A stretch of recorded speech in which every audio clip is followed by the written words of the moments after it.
Áno, je to horálka. Je to horálka, ktorá do parlamentu nepatrí. Nie. Ja vám za seba môžem slúbiť a za všetkých našich poslancov, že my už nikdy nebudeme jesť horálky ani tajne.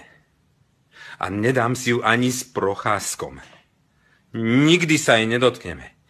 A ja som presvedčený o tom, že s takýmto neduhom a zákerným rozvracačom a deštruktorom našeho parlamentu sa musíme vysporiadať tak, ako sa patrí. A týmto chcem dokázať, že ja budem vzorne plniť všetky náležitosti, ktorý mi povedia tam, aby som zničil tohoto nepriateľa našeho parlamentarizmu a rozvracača tohto štátu.